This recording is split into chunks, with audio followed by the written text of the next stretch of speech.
This telecast is available on ESPN and ESPN HD.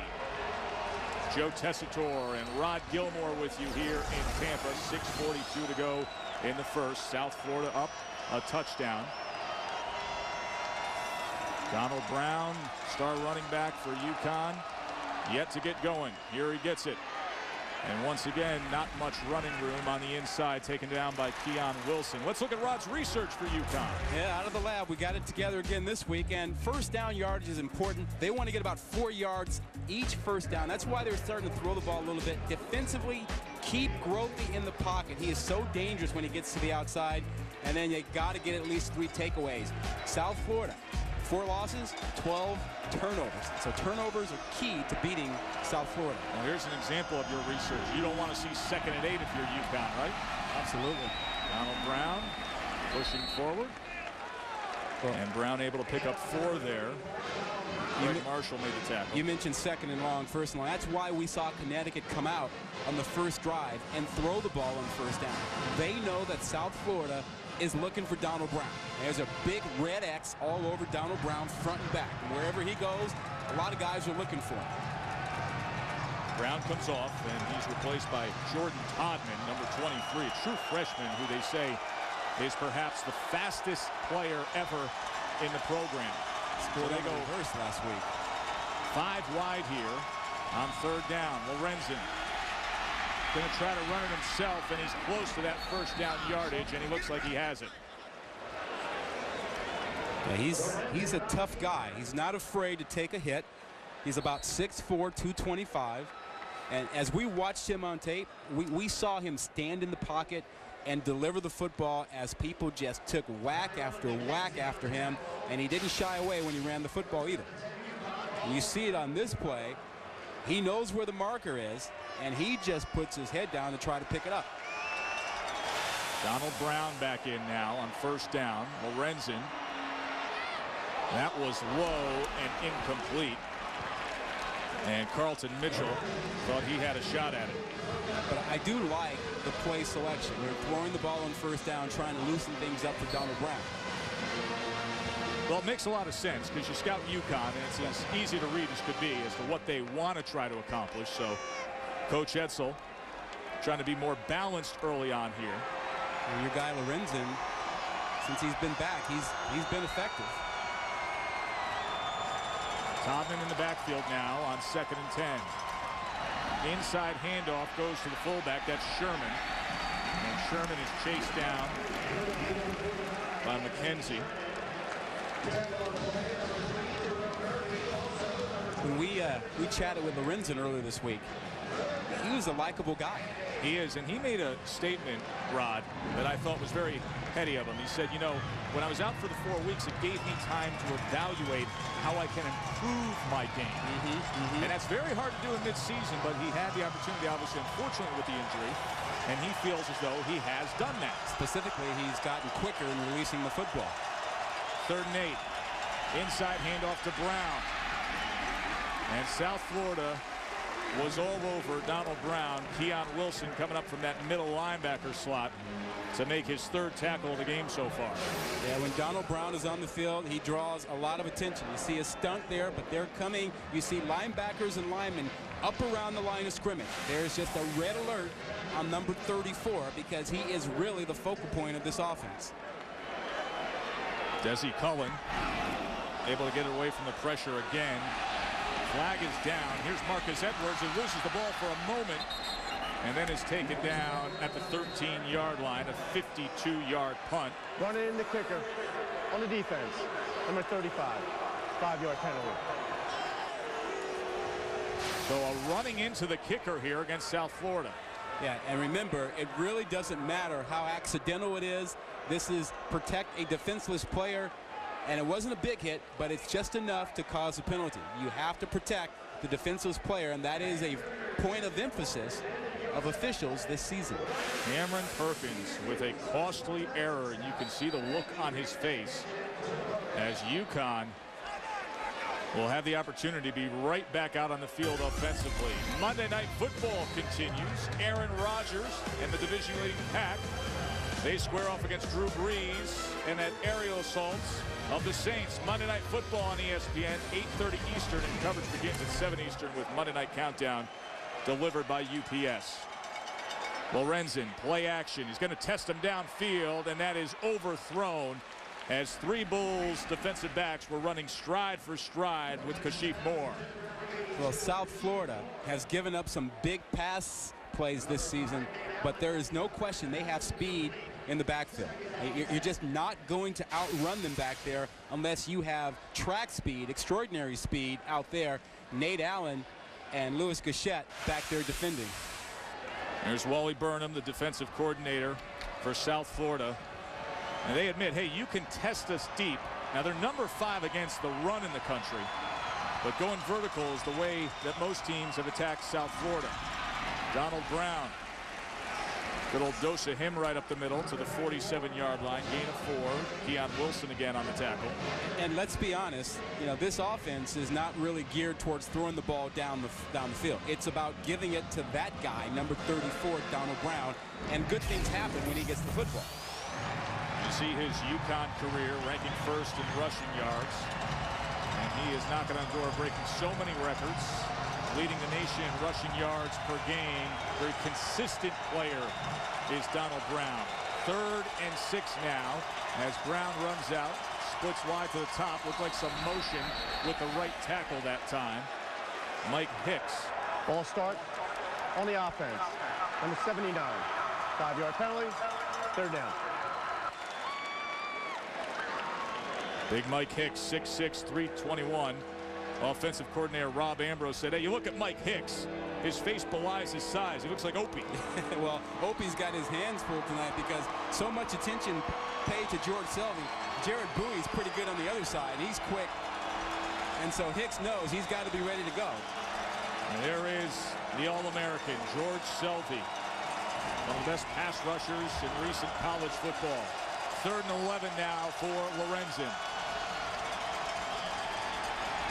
Lorenzen to Hernandez, and that's going to be short of a 1st down. An 8-yard gain to DJ Hernandez, the former quarterback turned receiver.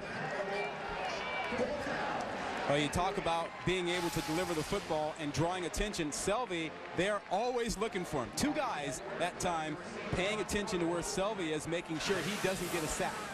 And I think he's a tremendous player. Reminds me an awful lot of Charles Haley, used to play for the 49ers back in the day. A Haley or a Chris Dolman type. Yep. He's got that same frame. And Marcus Edwards this time corrals it down at the 15-yard line, a 35-yard punt. So no harm done on the running into the kicker penalty moments ago as UConn harmlessly punts it right back to South Florida. Big number 95, George Selvey. Real leader on the team, as well as being a star with those glory stats, the TFLs, tackle for loss, and the sacks.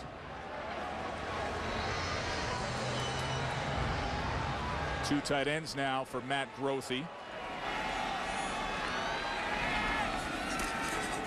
Here's Ford, and Mike Ford with hard running out to the 23-yard line. The impact players on the defense for Connecticut. Defensive ends, Cody Brown, huge player for them. Really gets things done. 10 sacks on the season already. Leads the Big East. And his running mate on the other side, Julius Williams, he has 5 sacks on the season. They've got speed off the edge. And then you need a steady linebacker behind them. They have that in Scott Lutros, who leads the team in tackles. 2nd and 2. Here's Ford. And a 1st down from Mike Ford. What did you find out when you started researching South Florida, Rod? Well, because of Grothe and his ankle, they need to get a big game out of the running backs. Ford and others need to step up, and Grothe really needs to avoid turnovers. We talked about the number of turnovers, 12 in their 4 losses, and that's bad. Defense, it's all about Donald Brown. They got to keep him from rushing for 100 yards, and that'll give them a real good chance to win the ball game. Right now he has 19 yards rushing. Grothe, remember, he's got that bad ankle, but he couldn't get out of the way of Scott Lutros regardless of his health. A loss of 2. You notice that the emphasis for South Florida so far has been using the running backs and not using Grothy to run very often. This is, I think, is only his second carry, and that's to the right side, which is a good thing because he can cut and run to the right side. And I don't know that he has the confidence yet that the ankle can hold up when he's running to his left. There you see the season numbers on Grothy running the ball. He is very dangerous, but tonight limited because of the injury, and a big gainer over the middle to A.J. Love. 30-yard gain, Grothy to Love. Oh, we talked about Love being an impact player, and Grothy's very accurate, and Love, with his size, his hands, he's a big target. He just runs a little post route over the middle, wide open, and he's got those really big hands he uses to beat Robert Vaughn for the catch. So a little momentum for South Florida as we come to the end of the first quarter. They scored with Ben Williams on the ground. Special teams set it up a touchdown. Hey, second quarter action still to come, plus a visit with Texas head coach Mack Brown talking BCS. Stay with us. ESPN's College Football Prime Time, presented by Jack Link's Beef Jerky. Alongside Rod Gilmore, I'm Joe Tessitore. We're in Tampa, South Florida. Up 7-zip early on here. Big pass completion to close out the first quarter. Now Grothy going to the air again, and he was looking once again to A.J. Love, but unable to connect. You know, Grothy has never had a problem with accuracy. He is a very accurate quarterback. The problem he's had on occasion is forcing the football into places where maybe he shouldn't because he has so much confidence in his accuracy. You see right there 3 guys in the area, but he was able to stick that thing in there. Should have been caught, but he takes chances every now and then, and that sometimes hurts him. Love's in motion. Inside handoff goes to Ford, who tries to get it out to the left side, but only a gain of 1 there as Scott Lutris made his 5th tackle of the night. And also Greg Robinson coming in. They're happy to have Mike Ford back. They've been waiting on his potential ever since he transferred from Alabama. But he's been hurt almost his entire career here at South Florida. With 12 touchdowns last year. He's a big back. 6'2", 225. Tremendously talented. Could really wind up being a star for South Florida. Grothy on 3rd down, flushed out, goes to the air, and a wide open Edwards. And Edwards inside the 20. And still fighting for more yardage and taken down at the 14-yard line. Terry Baltimore and Jazzy Howard wrapping him up, but a 31-yard gain from Grothy. This defense doesn't normally give up big plays. They tend to play a soft zone, but Grothy has plenty of time to survey and finds his guy sitting all by himself out there, Marcus Edwards, and that's just way too much time. This is a defense that really doesn't believe in blitzing the quarterback. Here's Ford. And Ford was taken down immediately as Aaron Bryant and Julius Williams collapsing on him. You know, Grothy has been on target in this ball game, and that offensive line that was battered, banged up most of the year has done a tremendous job on these 2 defensive ends that are sack masters.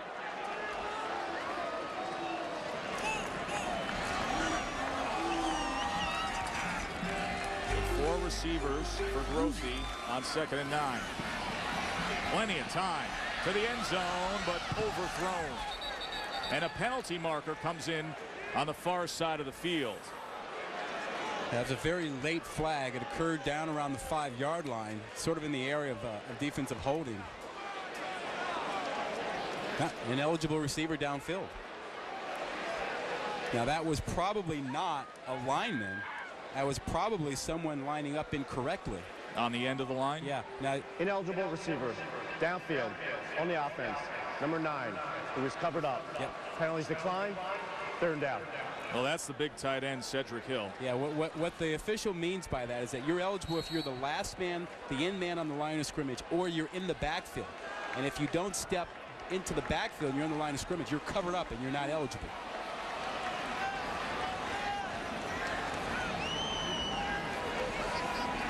Three receivers to the top for Grothy.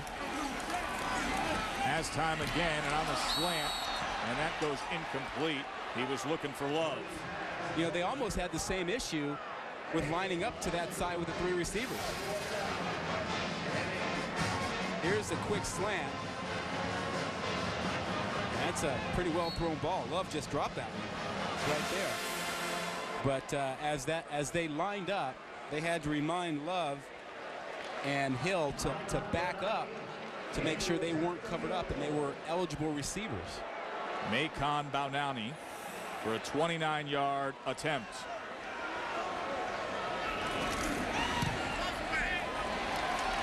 And Baunani puts it right through.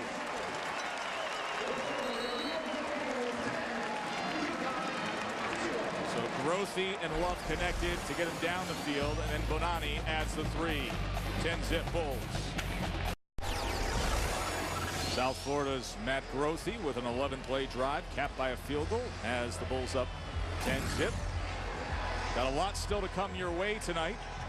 The new BCS standings are out. We will break down the BCS, and joining us in moments will be the head man of the Longhorns, Mack Brown. And of course, we're going to talk about the sensational year that Texas is having. Colt McCoy and his Heisman hopes, Big 12 South and these mega matchups, and of course the BCS.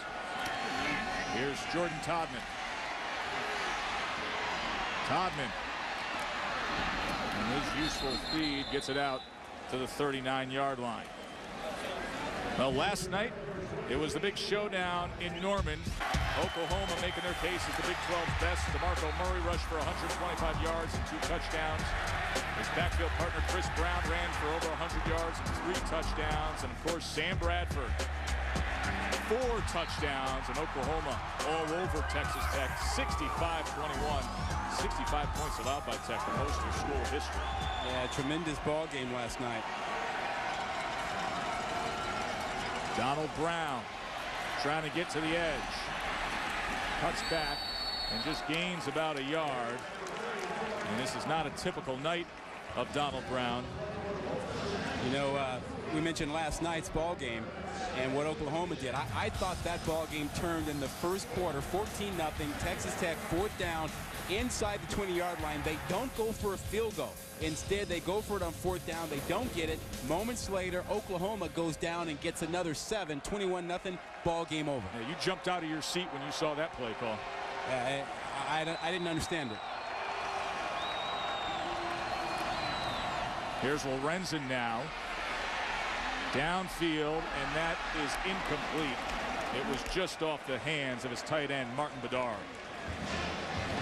You know, that game last night, I jumped out of my seat because, you know, momentum is huge.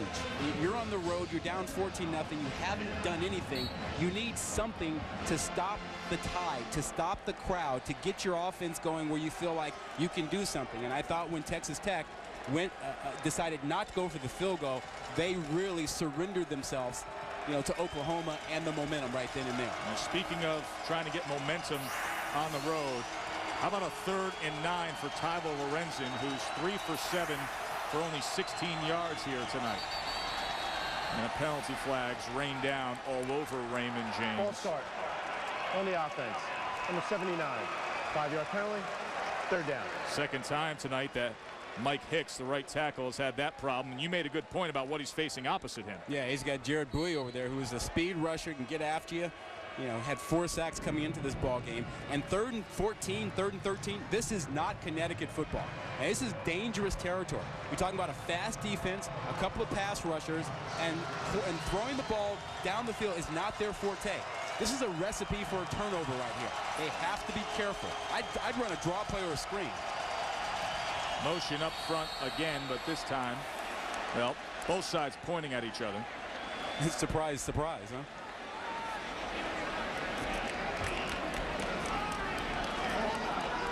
The defense, number 91, 5-yard penalty, 3rd down. Yeah, that time it was against Keith McCaskill.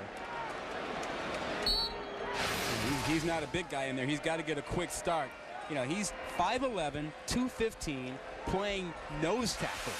You kidding me? And he just gets pushed around an awful lot.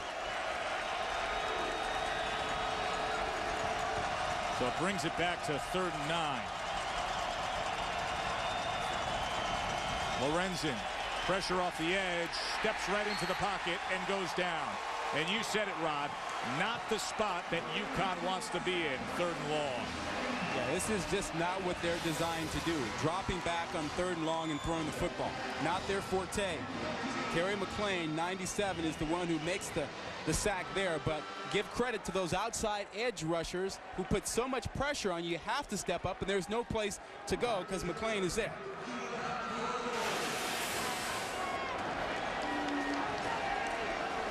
So Cullen to punt again. Ball takes a bounce. And a good one for UConn.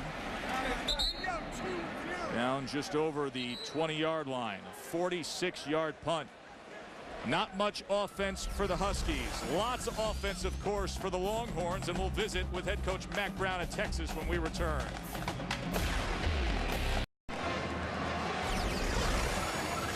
South Florida trying to avoid the first 4-game losing streak in program history. And off to a good start of doing just that. Well, earlier tonight, the new BCS standings came out, and Texas is number 2, Oklahoma number 3. Texas Tech drops down to 7 after the loss last night. Taylor now for South Florida for a 7-yard gain. Lawrence Wilson with the tackle for UConn. I know how I felt about those BCS standings. What about you? Did you think they got it right, or you have an issue with any team in there? I think they got it right. Yeah. But all day long, I thought that there would be all that "what have you done for me lately" momentum of Oklahoma coming off the impressive win that could usurp Texas. But I'm glad to see Texas, I mean, considering the head-to-head, was able to maintain that number 2 spot. And this is Taylor for 3 yards. I think your concern was heightened when the Associated Press poll came out, and that one had Oklahoma ahead of Texas. Is that correct? And it's been a common trend in college football this year. What have you done for me lately? Where something big happens on that Saturday night ABC 8 o'clock game, and then the reaction comes in the polls. We saw Texas Tech make that big jump after their win against Texas all the way up to number 2. So a lot of people thinking maybe that was going to happen again. Crying out for some structure here, huh? 3rd and 1 now. Grothy. And Grothy with a good surge out across to the 36 and a first down, a pickup of 6. We're so glad to be joined by the head coach of the Texas Longhorns, Mack Brown. Mack, congratulations on all your success this year. What did you make of the new rankings? Well, we're excited when you're at number 2 in the BCS this time of the year, and this was a team that a lot of people didn't think would be very good. Thought it would be an average team by Texas standards, and they've played consistently well each week. They've had some great games, and we can't wait till Thursday night because obviously there's a lot of football left to play. On the offense. Thursday night, of course, Texas taking on. Penalty, first down. They'll mark off the 5 yards. Texas taking on Texas A&M on Thanksgiving night. Hey, Coach Rod, I know that you've been through this BCS dance a number of times where, you know, it's gone down to the wire with voting and the like. Have you come to some kind of sense of principles or ways that this ought to be looked at if you're at the end of this BCS thing, or you just got to kind of roll with it? Well, what we've done, Rod, is I met with our team today because with a Thursday game, this would be like a normal Tuesday practice for us. And we went over all the scenarios. I answered their questions for them, and I told them that we're going to end up with a lot of great opportunities by playing well and doing what we need to do on Thursday night. So anything beyond that you're talking about right now that's a distraction is not good. And there's probably 8, 9 really good one-loss teams out there that have a chance to play in the national championship. That's why the system's pretty skewed right now. Twan Martin with that tackle on Grothy. Here is a 2nd and 12 as we visit with Mack Brown. And Grothy back to pass and over the middle. And Grothy is able to connect to Jesse Hester, one of his favorite targets. Let me ask you this, Coach. Why was Oklahoma able to do what they did to Texas Tech last night? if you study Tech, they've played really, really well in Lubbock on Saturday night. They beat Oklahoma there last year. They've beaten us there 3 out of 6 times. They've had more trouble when they go on the road, and Oklahoma's really, really good at home. When you know, most people that play at Texas and Oklahoma haven't won, and it's just 2 big stadiums with great fans, and when those fans get excited and those 2 teams get excited, it's usually a pretty tough match. And it just got started wrong, and Oklahoma played really well. South Florida's going to use a timeout here on 3rd and 6. We're with Mack Brown, head coach of the number 2 in the new BCS ranking Texas Longhorns, 10-1, 6-1, and a lot of people think it's going to be a collision course of a 3-way tie here in the Big 12 South. And of course, the reason the BCS ranking's so important, because that's the tiebreaker that Texas now would hold at number 2. We'll see how things shake out. Coach, you mentioned handling distractions. I understand one of the things that you do with your team is burying the previous week's game and the game ball. Is that right? And how does that work? Well, we do, Rod. We try to do something different each week and make sure that the guys, win or lose, handle the game, understand the distractions about the BCS, and they've been in it every year, so they understand what it takes to handle those type distractions. But we feel like that win or lose, fans don't put it away, media doesn't put it away, but we have to as coaches and players and go back and be really good the next week. And this team's been able to do that. Lawrence Wilson able to wrap up Jesse Hester there. And South Florida, it's a 4th and 1, and the offense yet to walk off the field. I think Jim Leavitt is sending a message to his team. He wants this. He's going to go after it here. There's no punter coming on the field. They're on their own 45, and Mo Plancher is in the backfield. Grothy on the quarterback sneak, and it'll depend on the mark. And I don't think he got it on that initial surge. Looked like Lawrence Wilson for the Huskies came up there and was able to keep him back, but we will see based on the mark here. Well, if our line is correct, and it usually is, he looks like he's about a foot short. Oh, he's well short, according to that mark. Now, he goes to his left. Now, remember, that is not the strong ankle. That's the ankle that he sprained last week that bothered him most of the week. He missed a lot of practice, and that's the one he can't push off of. Right, so I think they should have gone to the right side where he had more. Yeah, he's short. He's not even close. Yeah. So Jim Leavitt rolls the dice, and he doesn't come up with a winner. Lawrence Wilson making a fine defensive play for UConn. Yeah, he's not happy about the spot.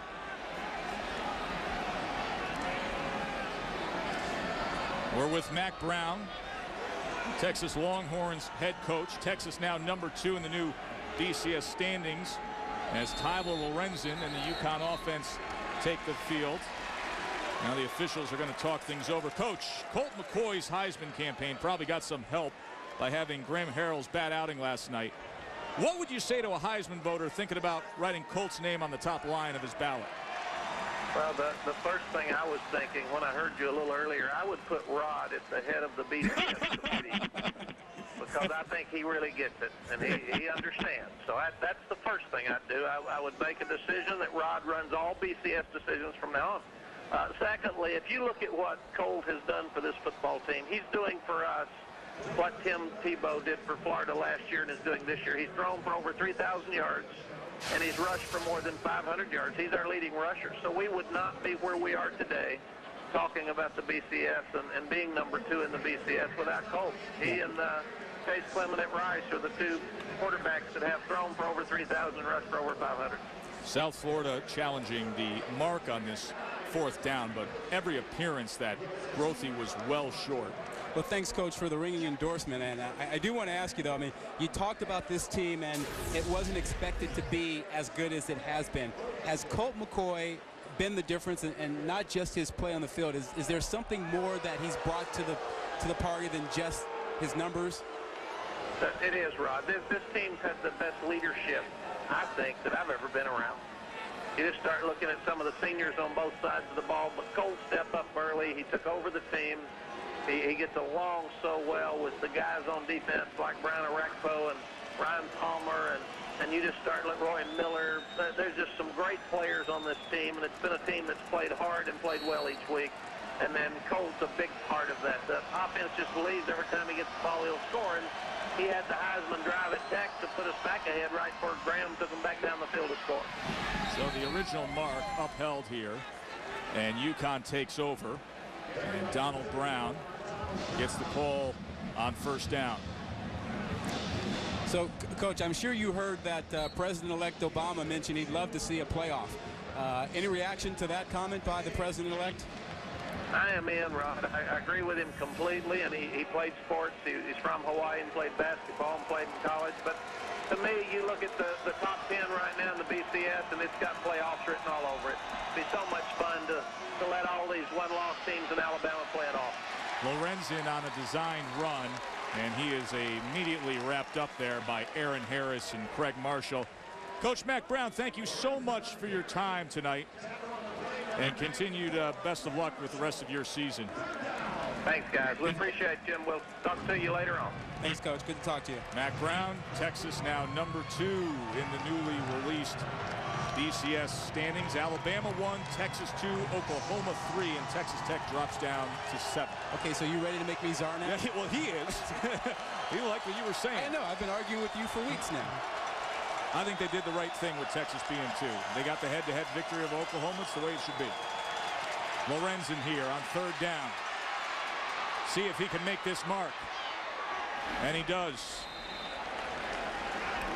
10-yard gain by the senior, originally from Fremont, Iowa, but he's been well-traveled throughout his college career. Started out at Iowa State, transferred to a community college in Southern California, and now finishing things up at Connecticut. And he finishes this run here. I mean, he's not the fastest, not the quickest guy, but he is tough and willing to put his body at risk to pick up a first down. And you see Selvey trying to get up there and make the play, and he just gets pushed right beyond the play by William Beatty. Does a terrific job with him. Lorenzen to run again. And Lorenzen unable to escape Tyrone McKenzie. Number 64, the left tackle for UConn, William Beatty. That's a good matchup against Selvey. And there were NFL scouts on campus up in Stores this week to see the big 6'6", 310-pound senior. Of course, NFL scouts drooling over the thought of George Selvey come combine time. Yeah, he's only a junior, but this could be his final home game here in Tampa. This is a matchup that a lot of folks are watching. A lot of folks with the ability to write checks for those two guys. Back to Donald Brown. Brown trying to get to the edge. There's that stiff arm and a first down and a good look at Donald Brown. That's the Donald Brown that has carried UConn this season, a gain of 12. Yeah, first big run of the night for him, and it really is about that stiff arm. You called it. Just watch him as he gets to the edge and how he uses his stiff arm right there. See that? Right there in the face. That's what gets him free to the outside, and he uses that all the time and did a nice job on Louis Gachette with that one. He has great vision and feels the pressure inside. South Florida wants to force him outside because they have great team speed. Brown trying to cut it back and wiggles just at the line of scrimmage, a minimal gain. McKenzie was able to get to him. You know, the coaches, it was so funny talking to the coaches because they all mentioned the same thing. They're old school guys. They like the stiff arm. They say, why is he a good running back? Every one of them. Oh, he's got that stiff arm. Yeah, he's a tough, hard-nosed runner, but that stiff arm gives him separation, and you can't tackle him high. I mean, you have to get him low, around the legs, around the waist, but if you try to tackle him high, he puts that strong arm in your chest or in your neck and pushes you off and keeps on trucking. Andre Dixon comes in for Brown here on 2nd and 9. And they go to Dixon. And Dixon is popped after a gain of 4. Tomorrow night, ESPN2 brings you 2 college basketball games from the CBE Classic. First at 7:30 Eastern. Syracuse takes on Florida. Then at 9:30, Bill Self's Kansas Jayhawks face Washington. CBE Classic, part of Feast Week, presented by Lowe's tomorrow night on ESPN2. Well, we had Bill Self up in the booth with us when we were doing a Kansas game this year. He is a huge football fan. Oh, yeah. I mean, passionate, slam your fist on the ground football fan. But now it's his time of the year to shine. 3rd and 5 here for Lorenzen. And that's good for a first down to his fullback, Anthony Sherman. Just a little option route by Sherman. He comes out of the backfield, has the option to go outside or go inside, and he will come inside. There he is. Now watch him come out of the backfield. He has a choice, and he sees the defense sitting outside, so he comes back inside, receives the ball, picks up the first down. Nice job, and we'll get Donald Brown back in. And God, Donald Brown makes me think of who are the great guys with the stiff arm. Oh, Walter Payton, Earl Campbell.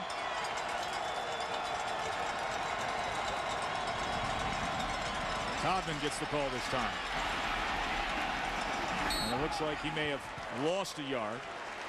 Yeah, I get the changeup, but you got to get Brown in. I mean, you're in the money zone here. You're inside the 20, the red zone. You got to have your guy in the lineup, and he should be running that toss sweep. He should be running everything down here. Todman is a freshman from Massachusetts who was the Boston Globe's Player of the Year in high school, and they're trying to work him in a little more. But hey, Donald Brown, the nation's leading rusher in yards per game, and now on 2nd and goal, he splits out. So it's an empty backfield, shotgun Lorenzen, and offsides with Selvey as they hold up play, and the flag comes in. I think they're going to get Beatty for a false start. Beatty drew him off. Let's see the call. Offsides on the defense. Number 95. At the distance, 2nd down. Wow. So Selvey a little anxious there. Yeah, I thought I saw Beatty flinch, but no, it was really Selvey. Yeah, and he was aware of it. You know, you mentioned stiff arms. Marcus Allen, severely underrated. Oh, he had a good with the stiff arm. Yeah, trust me. Yeah. Of course, you played against him as a defender for Stanford back in the day when USC was loaded in the backfield. Oh, he had a great stiff arm. 2nd and goal now. Direct snap to Brown. Donald Brown hit hard that time by Jerome Murphy. You hear about guys getting hammered. That was a hammer. And that was Murphy coming in and nailing Brown.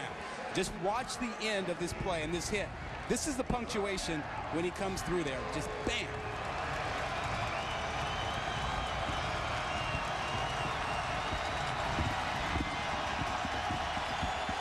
11th play of the drive. 3rd and goal. Lorenzen with time over the middle, and it is incomplete. He tried to go right back to his fullback, Anthony Sherman, but Carlton Williams had very good coverage on the play. And that's a guy who's a senior who is playing his last ball game in this stadium. All over this, he gets inside. He knows he's not supposed to allow the fullback, Sherman, to get inside, and he does a good job of getting his body in there and knocking the ball away. David Teggart in to attempt the chip shot. Just a 21-yarder. And he puts it through. So a long, steady drive by UConn, and just what they needed, points on the board. 10-3 game here in Tampa.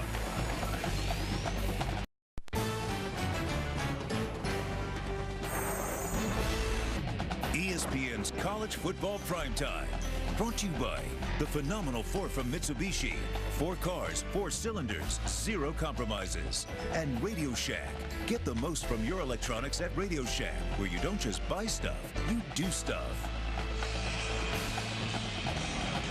Joe Tess and Rod Gilmore here in Tampa. Connecticut getting on the board with a 12-play drive capped by the 21-yard field goal moments ago. Coming up at the half, we'll hear from Kevin Negandhi in the studio. More talk of the BCS. The rankings are out. The reshuffling has happened. Desi Cullen to kick Are you for the surprised? Huskies. Here's what I'm surprised by. That Mac Brown wants you to be the czar of all college football. That's what surprises me. Come on. You got to love that. Here's Dontavia Bogan. Remember how Bogan started this game, and he's coming right back at him. Bogan, can he get there? Taken down inside the 20. What a night he's having. Robbie Fry was able to get to him, but not before a 71-yard return by Bogan. Not a lot different than the opening kick. The opening kick, they took it to the left side. They ran this one to the right side. And they got a great block to get stuff started. Just take a look at the way this opens up for him. You see the wall there? And again, look at this open up. This is a carbon copy of the opening kickoff return. They just ran it to the right side. They block it the same way, open it up for him, great speed. So only 18 seconds to go. An opportunity for Grothy.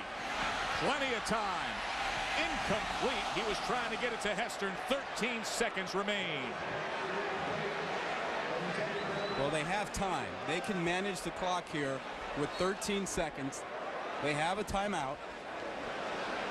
So they can run a play anywhere on the field and use their timeout to stop the clock.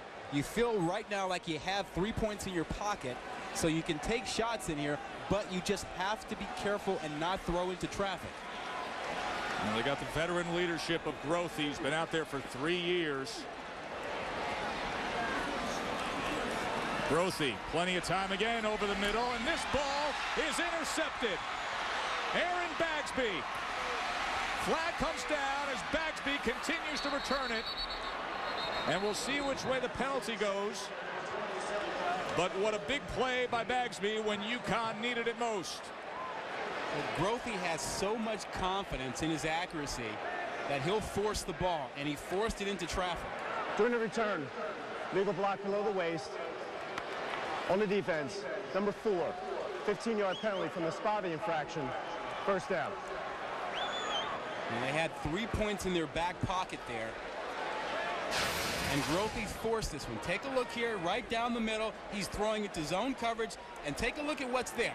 1, 2, 3, 4 defenders.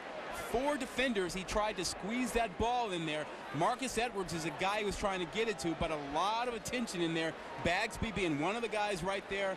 There were 4 white jerseys, and he tried to squeeze that in there. That could have been a disastrous end to the half for UConn after they finally got on the board. And all of a sudden, South Florida was in prime position, knocking on the door again. But disaster averted by Aaron Bagsby coming up with the interception. So a 7-point game as Randy Edsall and Jim Levitt will talk it over with their teams at the half. Now, let's join Kevin Nagandi back in the studio for the college football halftime report. Thank you, Joe and Rodney. Interesting final 30 seconds at Raymond James Stadium in Tampa right now. As you mentioned before, South Florida with a 10-3 lead over UConn. Of course, the second half coming up after this. And playing. This is ESPN Rivalry Week, presented by Samsung Mobile.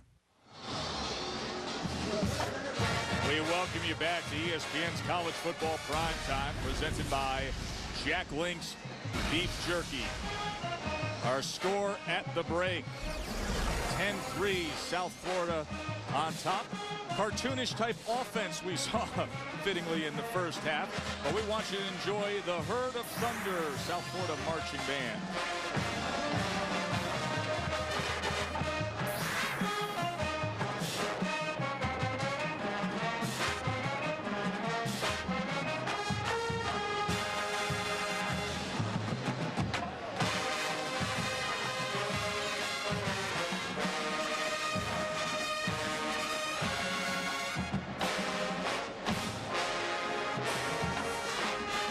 Tessitore alongside Rod Gilmore. Glad you're with us tonight from here in Tampa. We talked about 2 great offensive stars on each side of the ball here, South Florida and UConn, but the stars were not shining in that first half, Rod. A prehistoric family or something like that. Barney Rubble and all that.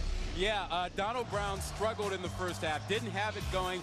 South Florida's defense really bottled him up. He couldn't get outside, couldn't break any tackles inside, really nothing on the ground for them at all, really stifling that Connecticut offense. And on the other side, not a lot out of Matt Gropey offensively for South Florida. Started off throwing the ball very well, but really their offense changed. Because of his ankle, he hasn't really run the ball very well, and then he had just a horrible kickoff right before halftime when they had a chance to get at least a field goal, maybe a touchdown, threw into coverage and just snuffed out a drive where they had something going. Well, this game finishing up a very busy weekend, an interesting weekend of college football, but I know your favorite story in college football this weekend was far away from the field. Oh yeah, really made me smile. Myron Rowe, Florida State's outstanding free safety, won a Rhodes Scholarship less than 3 hours before his Seminoles kicked off last night against Maryland. He boarded a plane and made the game where Florida State was a 37-3 winner. He became the first major college player of his generation to win the award.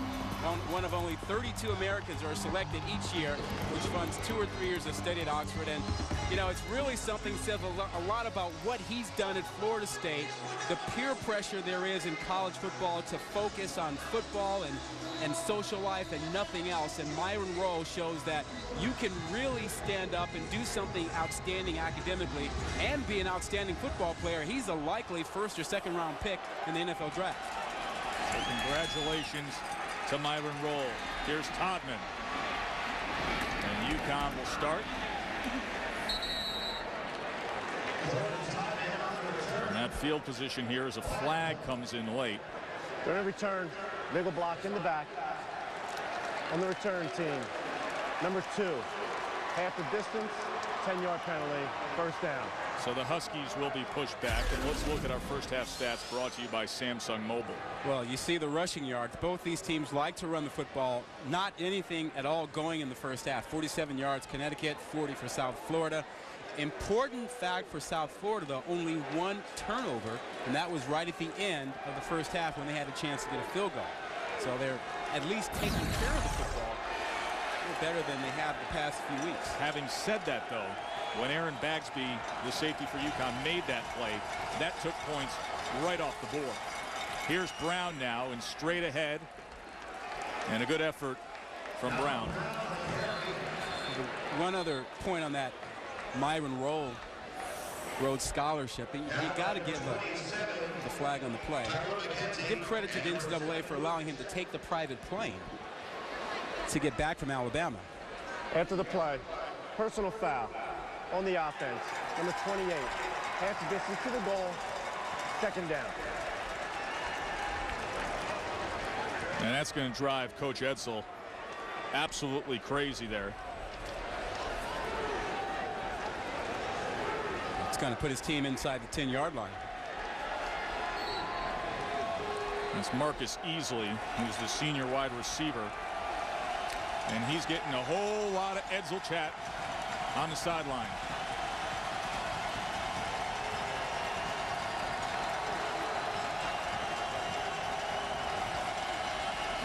And now on the misdirection with the fullback is Anthony Sherman. And Sherman with a 15-yard gain. Good burst there. You talk about George Selvey and what he's done in his career here. He's a sack master, had 14.5 sacks last year. He's been getting double-teamed all season long. No different tonight. Somewhat frustrating for the young man that he draws this much attention, and it means other players have to make things happen. So frustrated, jumps offside this one time in this ball game for him. That kind of frustration could lead him to leave for the NFL early. Donald Brown gets past the first wave of defenders, and a penalty marker comes in. I'm wondering if this is going to be that horse collar tackle call. Tyrone McKenzie. Personal foul, horse collar on the defense. Number 27, 15-yard penalty, automatic, first down. Now, Rod, this becomes a safety issue. Yeah, exactly, and it's one point of emphasis. We've seen this a few times this year. The officials decided that this is such a dangerous thing. It hurts the backs and knees of players that they have really outlawed that horse collar tackle. You grab from the backside like that and pull back, and you will be flagged for personal foul. And I think it's a good rule. It's a safety issue.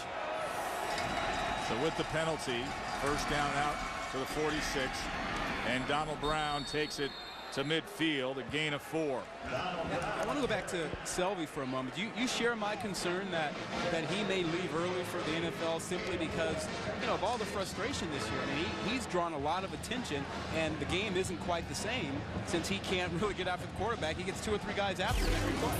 62% of the time he is double or triple team, according to the stats provided by South Florida. So yes, I understand that. And obviously, he's accomplished a lot in the college game. And another flag here early on. On the offense, number 34. 5-yard penalty, 2nd down. That's Donald Brown. I think your point earlier about Selvey, comparing him to Chris Dolman, who played so many years for the Vikings in the NFL, I think that's an apt comparison. I thought of Charles Haley, played with the 49ers and the Cowboys. He's got that kind of frame, that kind of speed. These kind of guys don't come along often. The pure speed guys with the height and that lean build. And they are prized at the next level. Lorenzen. And that was a dangerous pass over the middle, intended for Bedard. And Carlton Williams made a good play on it. South Florida has done a good job of bottling up Donald Brown, so now the offense really becomes Lorenzen. And Lorenzen is not the best passer that Connecticut's ever had. I mean, you know, think about Dan Orlovsky. I mean, that was a different kind of offense. Orlovsky was at Connecticut, and they threw the ball around. That's not what they do with Jared Lorenzen. Yeah, thinking about the big fellow who played in Kentucky. Yeah, minus about 100 pounds here for Tyler Lorenzen. So here is Lorenzen on 3rd and 11. And that is floated over the middle. He was trying to get it to Todman, his running back. And it goes incomplete. So a choppy start to the 2nd half.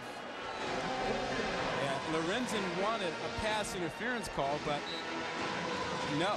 I mean, there was a good push by Keon Wilson, but it was before the ball was in the air, knocking Todman down. That's a legal play, as long as the ball's not in the air. Jesse Cullen punting. Here's Edwards from his 15. Good special teams tackling by the Huskies. A 40-yard punt. Robbie Fry with the tackle. South Florida takes the field for the first time in the 2nd half when we come back. This telecast available on ESPN and ESPN HD. Reminds you that Monday Night Football continues with Aaron Rodgers and the Packers taking on Drew Brees and the Saints. Monday Night Football on ESPN at 8:30 Eastern, and coverage begins at 7 Eastern with Monday Night Countdown delivered by UPS. Aaron Rodgers is not doing too badly in his first year as the starting quarterback for the Packers. Nor is Brett Favre with the Jets. yeah, that's a push, right? And he had himself a big day. Grothy now.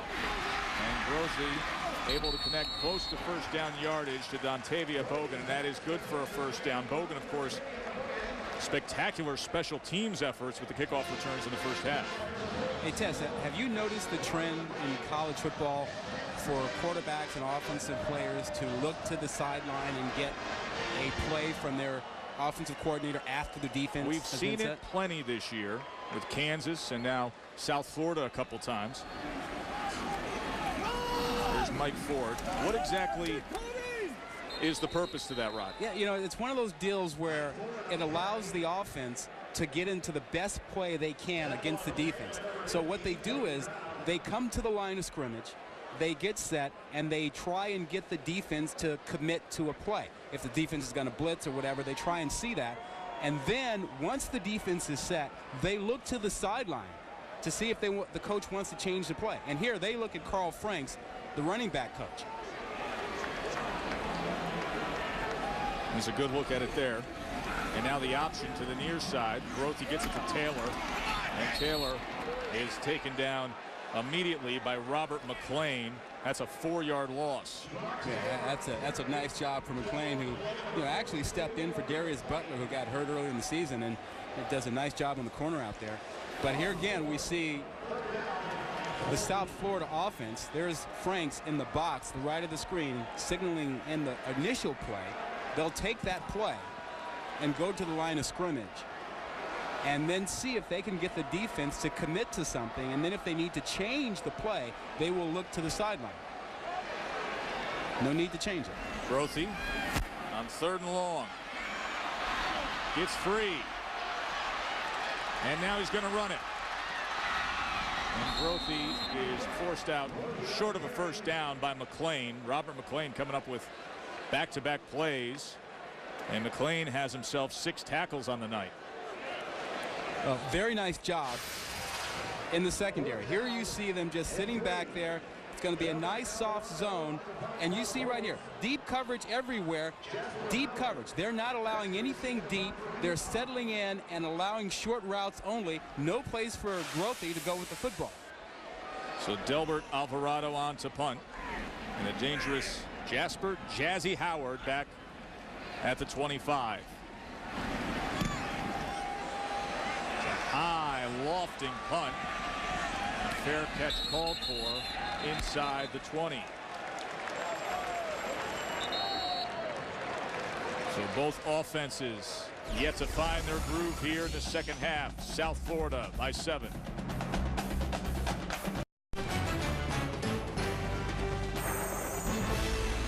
ESPN's College Football Primetime, brought to you by Samsung Mobile, proud sponsor of ESPN Rivalry Week, and Taco Bell. Think outside the bun. That's the Miracles in Motion Barbershop here in Tampa, a popular spot for South Florida players. In fact, teammates sent quarterback Matt Grothy there to get a Superman S shaved into his head, but Elvis the barber was doing it in the mirror, so the S actually turned into a 2 or a Z. So Grothy had to shave his entire head a month ago and let it grow back to look like this. It's just a ridiculous story that he shared with us yesterday. You walk around thinking you've got Superman S in your head, and it's a number 2 or Z. There's Donald Brown, and Brown chugging ahead to the 17-yard line. So we tracked down Elvis the barber and said, Elvis, we need your side of the story here.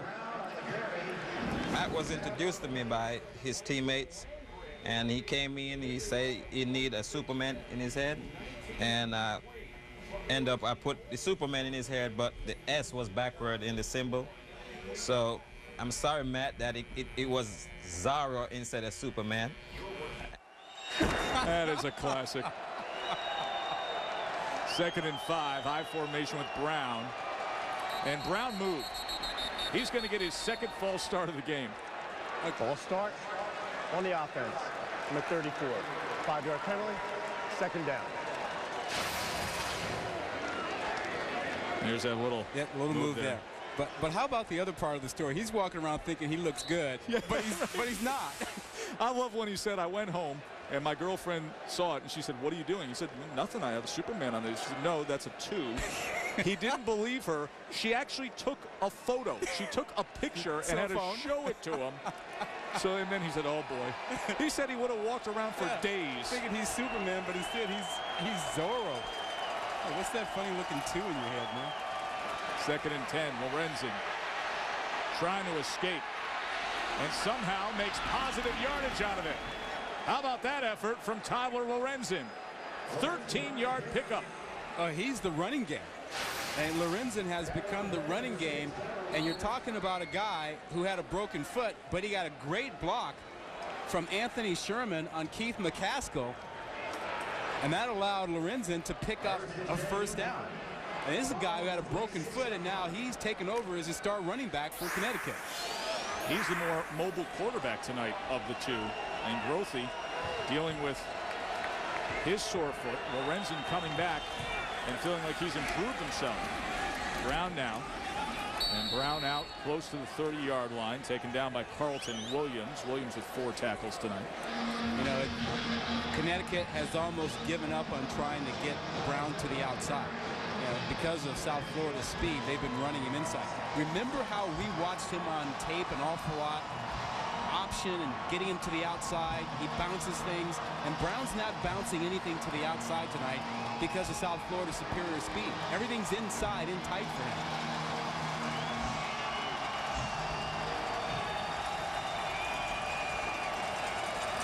With the end around now. Codman. And they like the quick burst that he offers up. 17-yard gain from Jordan Todman. On the offense. Oh. Number 68. 10-yard penalty. Second down. So the penalty's going to bring it back. Yeah, you saw that Selvey bought the fake as he was chasing Brown, and they got outside of him. But there was a holding call on Keith Gray, which brings everything back. Randy Edsall is trying to work Todman into the offense more and more, and that's a good example of what he can do. But Keith Gray, who's the rock interior of that offense, with the costly penalty. Official time. Officials are going to take time here. What is the answer offensively for UConn, Rod? I'd like to see them do a little bit more of what we've seen in the past with Brown. You know, they run a little bit of option. You know, they have an option pitch they do with him. They run a little counter, but they can't run him inside, and they can't run cutbacks with him because everything's clogged in there. I'd even throw screen passes to him. Jerry McGinn, the referee of this Big East crew, signals time back in play. As they want to move that cart. We know the dangers that can cause if it's not positioned properly. We saw that earlier this year. Here's Brown. Brown still on his feet, chugs ahead out past the 35. That's a 5-yard gain by Donald Brown, taken down by Keon Wilson. And that's a good, hard, tough run. And he finished that run. He got the 5 yards because of the way he ended the run. Powerful. Watch him inside here. He doesn't end up right here. It could be down. But watch him finish this run, keeps his legs driving, and gets 3 more yards out of it.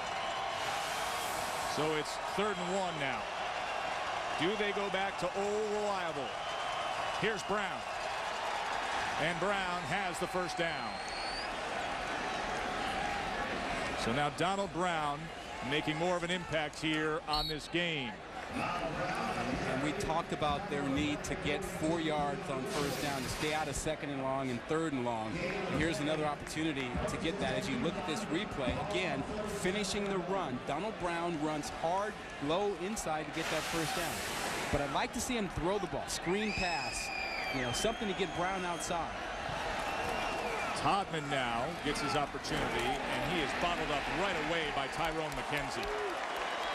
Tyrone McKenzie, the senior who the coaches say this guy stays in the office all the time. He'll be watching tape until 10 o'clock at night. And he read that play beautifully. Well, that's why you watch tape. I mean, knowledgeable players look for keys. And when you get the I formation and you get the young running back, you know that's an outside run in this formation. And McKenzie knew that and was playing for it as his teammates were.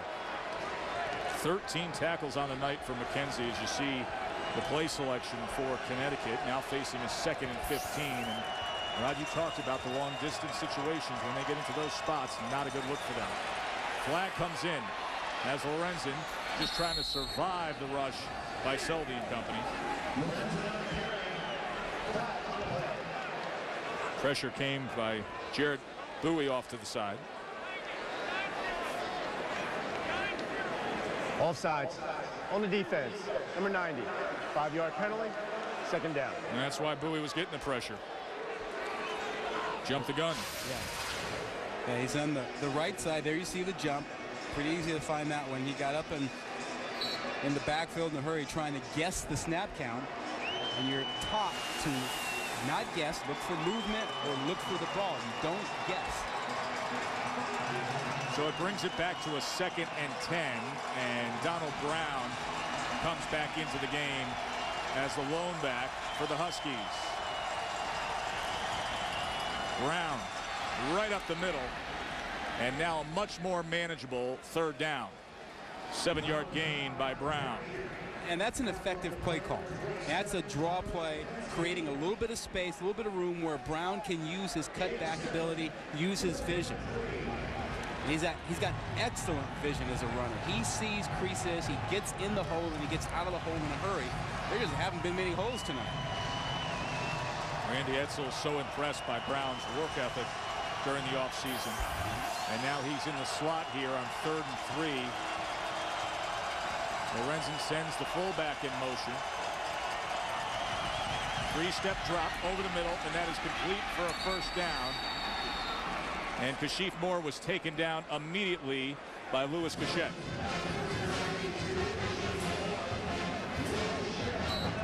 This is a three-step drop, so you know you got to get there in a hurry because the ball's coming out quickly, and McKenzie gets there. But remember how we talked about how tough Lorenzen is. He stays in there and is willing to take the hit so he can deliver the ball like that. So now UConn moving the chains here. Fast-moving game in Tampa.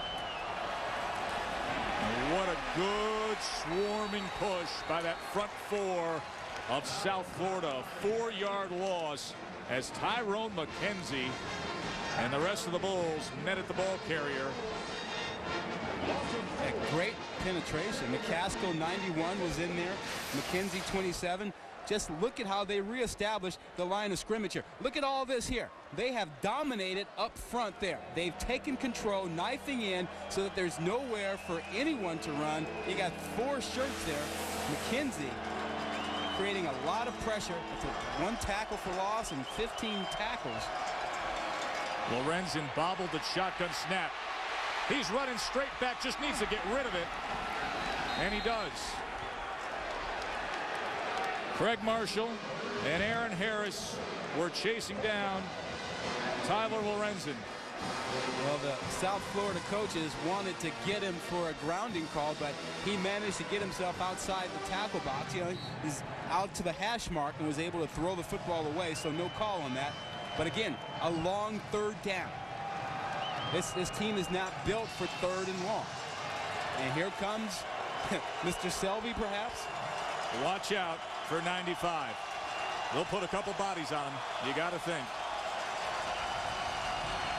Play action. Lorenzen to Brown, and it's incomplete. A flag comes in the defensive backfield. And this is going to be defensive holding. So UConn's going to benefit greatly. Holding on the defense. Number 3. 10-yard penalty. Automatic. First down. Boy, and that's a real bad turn of events for South Florida as they had played pressure defense and did their job, and then the call comes in here. Yeah, Jerome Murphy, and I don't know why he has to lock him up like this. You know, you can hold or you can at least push a guy when you're in front. You could see clearly there he was not in front the entire time. Keep in mind, Rod, last year Mike Jenkins and Trey Williams were the starting cornerbacks for South Florida. Won a 5th rounder. Mike Jenkins, the 25th overall pick in the NFL draft. Big drop off to what they have on the field here, right? I'll tell you what that means in a second. So a first down for Connecticut. And a little razzle-dazzle back to Lorenzen. Going downfield, airs it up, and it is caught for a touchdown. What a play by Ellis Golden and the Huskies. Trickeration, 43 yards of glory. And this play was made because Lorenzen is a tough guy. Watch him stand in here and take this hit so he can deliver the ball. He doesn't get everything on it, but he gets enough on it so that it's caught for the touchdown. Ellis Golden, 87, was out there, had to wait on it like a punt, but he was so wide open it wasn't a problem.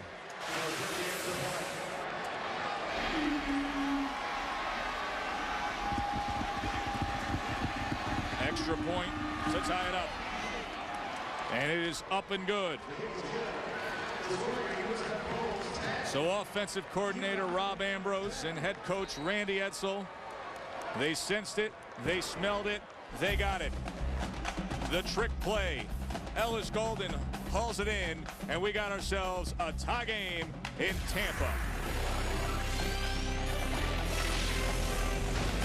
Welcome back to Tampa. Joe Tessitore and Rod Gilmore with you here. Connecticut just tied it up moments ago. And how about a little trickeration? Watch these two guys here as they forget what they're supposed to do, and then you'll see the route as it goes beyond them, the trickeration.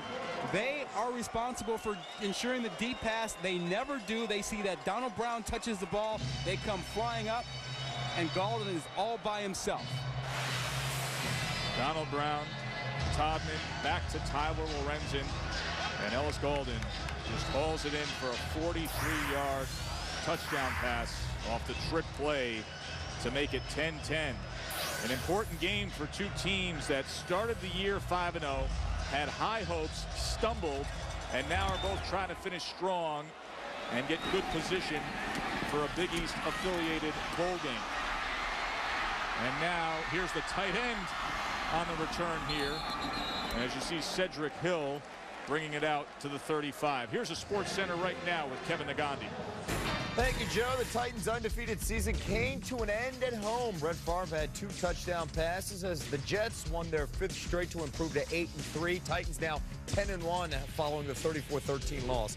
ESPN's Joe Shad is reporting that 69-year-old Bill Snyder is going back to K-State to revive the program he left a few years ago. News conference tomorrow. And remember, USF coach Jim Leavitt was an assistant under Snyder. Right now, Colts have a 17-10 lead over the Chargers. Back to you. Incomplete there as Ben Bushy was unable to haul it in. Monday Night Football, of course, the Pack on the attack. They go to New Orleans, take on the Saints. Monday Night Football, 8:30 Eastern on ESPN. Coverage begins at 7 Eastern with Monday Night Countdown delivered by UPS. Well, big news there, Rod Gilmore. We just heard moments ago, reported by Joe Shad. Bill Snyder returning to K-State. How about that? Yeah, he's been out of it, what, 10 years? Close to it, 10 years? So Snyder returns to K-State after the firing of Ron Prince. Mike Ford now. Prince situation they felt didn't work out. Scott Luttress with it. As Snyder, of course, brought K-State to such heights. They were a dismal basement program in the Big 12. And then Snyder came in there and brought them to great heights. And then Prince takes over, the young assistant who I believe came over from Virginia 2.5 years later, back to Snyder. You know, they struggled their last couple of seasons under Snyder, and folks were clamoring for him to retire. But now they want him back. Grothy pressured on 3rd down and taken down by Julius Williams. Good speed out of Williams. Strongest player on defense for the UConn Huskies. And that was a timely effort there from Williams. Yeah, good pressure getting that done. Yeah, I think I mentioned Snyder being out for several years, 10 years. He's actually only been out for about 3 years, you know, when Ron Prince came into Kansas State. So Joe Shab reporting that big news. That'll have an effect on the Big 12. Jasper Howard just going to let it bounce. A flag comes in at midfield. There are a lot of openings. During the return, holding on the return team. 10-yard penalty from the end of the kick. 1st down. A lot of coaching vacancies, and this whole new concept of the coach in waiting is starting to take over college football. We've seen that at a few locations, the coach in waiting, where you have the head coach who you know his career is going to be heading off in a different direction. So, you know, a lot of times you'll hear people say, well, that's a way to curb negative recruiting, Rod. That if you say there's going to be stability in the program, you know who's still going to be around. You buy into that at all? No, that issue is always going to be there. I think there are a couple of issues with the coach in waiting, one being that, you know, it's not very inclusive and you just eliminate any search at all. Back to offense for UConn and back to Donald Brown. Brown just tries to get back to the original line of scrimmage. And the second issue that I have with it is you take a look at the coaching changes that are out there. A number of places, you know, Joe Tiller had a coaching waiting situation. Greg Robinson is out at Syracuse. Good player.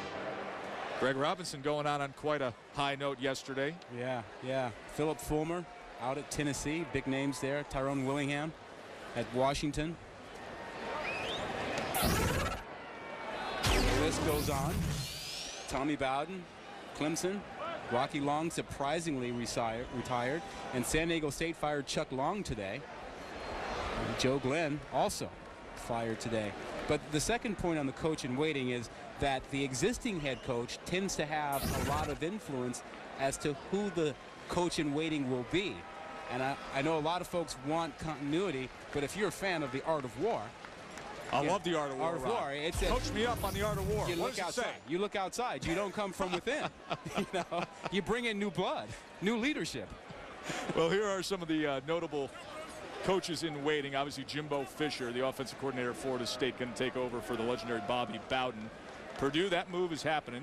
Joker Phillips up at Kentucky, and Texas making the announcement.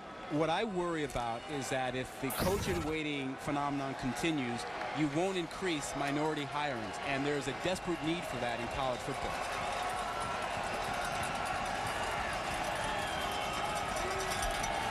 Lorenz in the pass on 2nd and 10. And once again goes to the secure hands of his fullback, Anthony Sherman. 3 yards there. You know what I'm saying about the coach in waiting deal? And I do. You know, if you don't have an open process, how are you going to get more qualified people into it to look at and consider as possible candidates? Of course, among the openings, as you see Jim Levitt there, is the guy across from him, Randy Edsall, who had to publicly dismiss any interest in being a candidate for the Syracuse opening this week after the firing of Greg Robinson. Edsall coached a long time there and was a player there. 3rd and 7. Lorenzen well off the mark.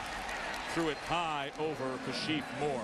Well, he's a tough guy, though. I mean, he stood in there to deliver that ball and is willing to take the punishment. Look at this. He knows he's going to get it, and he gets it flush as Bowie gets him with a big hit straight up.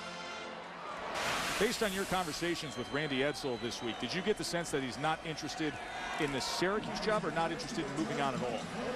Yeah, I don't know. I mean, he was pretty definite about not being interested in Syracuse, but we didn't go into other possibilities with him.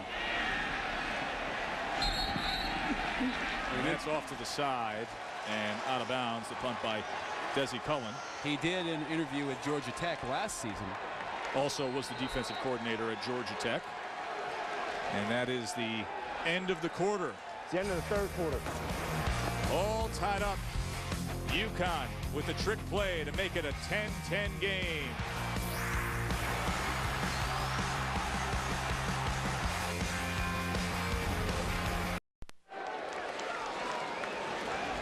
Well, it wasn't long ago the little ones growing up in Tampa didn't have South Florida football, but they have come about and grown into a highly competitive Big East team, and they're trying to nail down one more win to get a Big East affiliated bowl. Talk that South Florida will end up in the nearby St. Petersburg Bowl, which would help with the local fan base.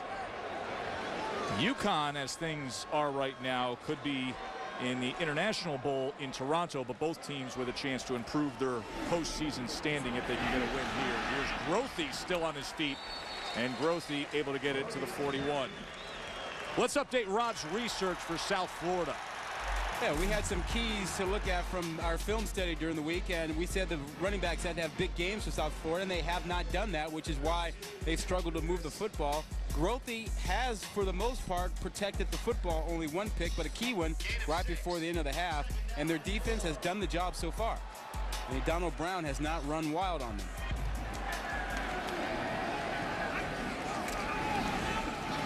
Grothy, first down and more. And Grothy has it to the 33, a 9-yard gain. Scott Lutris was able to track him down eventually. A little bit more of what we're used to seeing from South Florida. And this time Grothy does run to the left, and he is able to cut off that ankle, that left ankle that was a problem for him all week, kept him out of practice for a few days, and that's what we're used to seeing. You know, read option to the left, read option to the right, quarterback draw. More of it. Almost lost the ball that time. Julius Williams with the tackle. Tomorrow night ESPN2 has 2 college basketball games in the CBE Classic. Syracuse and Florida, Kansas and Washington. CBA Classic, part of Feast Week, presented by Lowe's tomorrow night on ESPN2. What a week of college sports coming up here between all the college hoop and then the full week of Thanksgiving Day holiday and right through the weekend of all the college football. It's going to be a good one. We got a short week coming up, huh? We are at Boise on Friday. Grothy. And That is to the 25-yard line and complete to Jesse Hester. So we have a short week. Our travel is, not so bad, but, some folks have it worse on our crew. Some do. In fact, we have a couple guys. There's Bo right there and Amanda, who are going to drive the production truck from right here in Tampa all the way to Boise, Idaho, and that is 7 times that they've done that going cross country. Wow. Amanda and Bo going nearly 2,200 miles, so we hope they have a safe trip, and we appreciate all their efforts. Timeout. Connecticut. First of the half. I just don't see you making that road trip, Rob. And I'm not going to complain about my travel anymore. Tie ball game here in Tampa. South Florida driving. South Florida fans want to see their team pull out of the late season nosedive. They've lost 3 straight. Right now driving, tied up here in the 4th against Connecticut.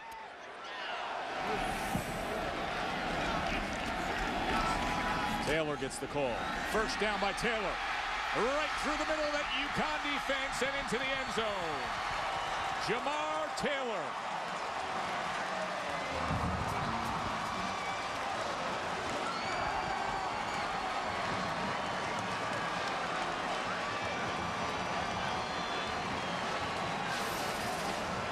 Keep your eye on the right side. Watch the great block he gets right there from number 9, Cedric Hill. He's going to give a nice little kick out there and a nice cut off of that. That block on Lawrence Wilson allows Taylor to cut back inside and cruise to the touchdown run. And the extra point by Balnani is up and good. Jamar Taylor, who transferred from Alabama. Big exclamation point to this drive.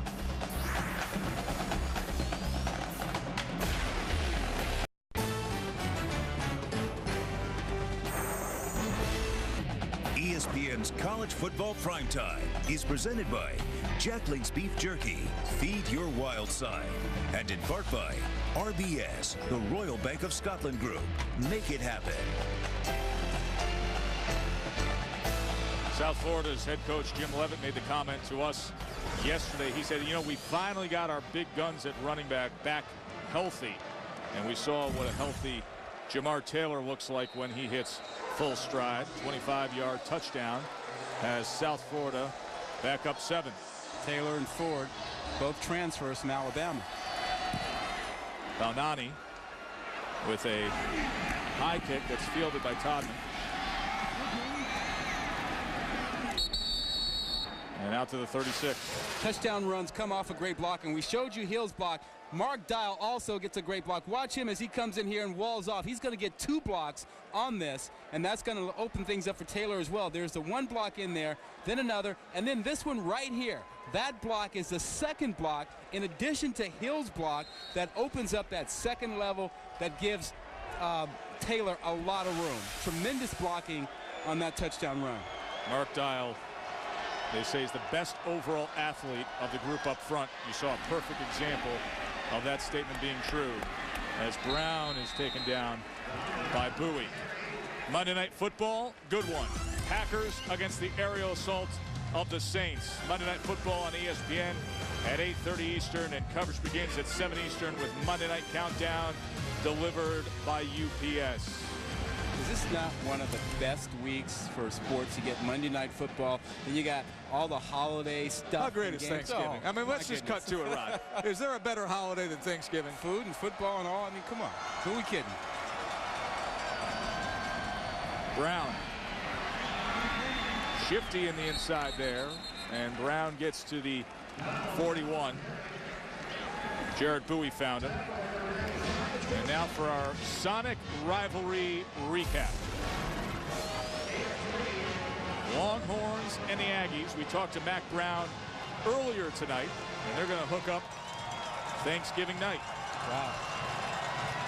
Texas expected to put on a show, try to get some style points. Trying to hang on to that number 2 ranking in the BCS. 3rd and 4. Lorenzen has time, and that is incomplete, but there's a flag. Golden was the intended target, and Jerome Murphy came right through the back of him. Pass interference on the defense. Number 3. Ball be placed at the spot of the infraction. Automatic. First down. Well, Murphy is one of those guys who's replacing the great set of corners we talked about earlier last year, Trey Williams and Mike Jenkins. And those guys last year played a lot of man coverage. And there you see the arm wrapped around. He's got his arm on the waist, and that really is a little bit ticky-tacky. I mean, it didn't affect. He just dropped his ball. I mean, he's got his hand on him. That's a tough call. That's a tough call. Play action. Lorenzen to the fullback. And Sherman with a big gainer. Look at this. And now UConn is rolling into South Florida territory all the way down to the 23-yard line. That was a good block by Kashif Moore on Louis Gachette. Well, so much attention is played to Brown, so the fake to the right side draws everybody over there thinking about Brown. You sneak Sherman out to the flat, and he's able to get down the field, gets a nice little block on the sideline. It's a big gainer. Fullback being used a lot more tonight than they've used him all season long. Very useful tool for Lorenzen. Donald Brown now. And Brown churning ahead and down to the 17-yard line. 6-yard gain by Brown. When South Florida had Jenkins and Williams last year, they played the man coverage, and they were able to bring a lot of pressure on the quarterback. They had 42 takeaways last season. They only have 15 this season. See Donald Brown well below his average. He was the nation's leading rusher coming into this weekend at 153.7 a game, but right now at 88. 2nd and 3.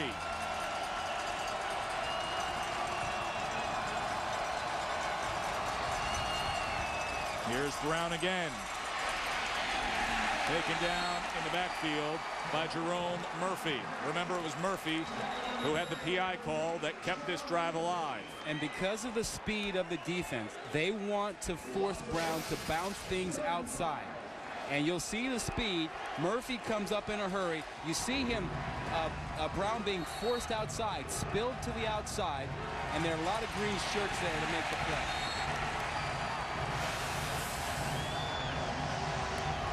And the magic number being 100 yards for Brown. This defense needs to keep him under 100 yards.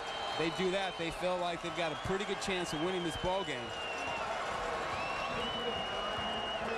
On the clock, 9:33. Thank you. They're adding 6 seconds to the game clock. 3rd and 5. UConn trying to keep things going here and tie up this ball game. 5 receivers for Lorenzen. Quarterback draw formation. Sherman in motion. Been one of his favorite targets tonight. Lorenzen off the hands of Sherman, incomplete. Well, if you're South Florida, you're happy because you're forcing Connecticut to run a different offense. It's not Donald Brown. It's not Lorenzen running the football. It's finding someone else, and that someone else is Sherman now. Sherman's been the big guy making catches for them, so that's not the norm for their offense. So you're forcing them to do something different, and South Florida has to be pleased with that. Earlier tonight, Taggart made a 21-yarder, now from 35. And that's right through. So Taggart closes the gap to 4. Lorenzen able to move the team down, but settles for 3.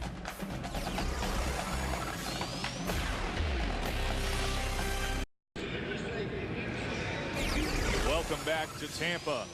Joe Tessitore and Rod Gilmore. South Florida lead is cut to 4. Tomorrow night, ESPN2, 2 college basketball games, the CBE Classic. 7:30, you got Syracuse, Florida, and then at 9:30, Bill Self's Kansas Jayhawks face the Washington Huskies. The CBA Classic, part of Feast Week, presented by Lowe's. Washington hoops hopefully going to have a better year than Washington football after that Apple Cup yesterday. How about the state of Washington? Washington State struggled as well. Ooh. Great Northwest dominated by Boise State football nowadays. Short kick, and on the return is Hill. And look at Hill. All the way to the 44 is Cedric Hill. And now for our wild play of the week, brought to you by Jack Link's Beef Jerky. Third quarter late last night against Texas Tech. Watch Oklahoma's Manuel Johnson. Wow. Hauls it in one-handed and takes it in for the touchdown. That made it 58-14, by the way, as Sam Bradford threw 4 touchdowns. And the Sooners, of course, rolled 65-21. Yeah, I was a little disappointed. You left the party what, into the first half? I think that was an obvious outcome, wasn't it? Wide open was A.J. Love, but Matt Grothe overshot him. And that does not happen very often. And this guy is a very accurate quarterback. And just watch as this opens up here. You'll see he's got plenty of room, wide open right here. Right there, nobody in his way. Grothe, a perfect line, just overthrows him. Rod, what does that feel like when you watch film in the coming days and you see that? Oh, it's coming. You know, you sit there and you know it's the play coming up, and everybody's waiting, and the coach is going to get to it, and you just want to shrink. Mike Ford. 3-yard gain from Ford, so a missed opportunity to potentially put the game away there by Matt Grothe. Under 9 minutes, 4-point game. One of the things about watching film the next day, you can have 55 great plays and 1 bad play, and the entire time you're watching film, you're waiting for that 1 bad play, and you just want to hide. 3rd and 7. See if Grothe can redeem himself here. 5 wide. And that is now off the hands of A.J. Love. So it'll bring up a 4th down. And now UConn going to get the ball back here after that last long drive where they put 3 on the board. Now they're going to have the ball only trailing by 4. Too hot. This ball's too hot. That's too hot coming in there. And he's got a big target in Love. So just give him a chance inside. That ball came late and hot. Wow. So Alvarado on to punt.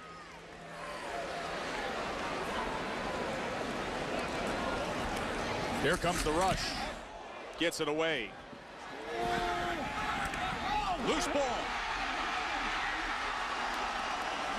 Penalty marker is down. Well, you know what that one is. You got to give the guy room to make the catch.